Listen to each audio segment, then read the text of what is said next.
name is J.K. Mohammed Afroz. I am Sriram. I am Abdurrahman. I am Ayuman. I am Sasina. Of class 9th, Government Higher Secondary Virupuram, Anaikatti Block, Vellore District, Tamil Nadu. Tamil Nadu. Today we are showcasing a science project that demonstrates how waste can be converted into electricity, offering a sustainable solution for energy generation and waste management. Our project is about waste to energy process using conveyor belt system, incineration and steam turbine technology. Waste collection. Waste is collected on a conveyor, held in municipal waste collection. Incineration. Steam generation. Turbine rotation.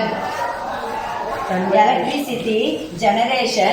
The rotating turbines generating electricity, demonstrating waste to energy converting.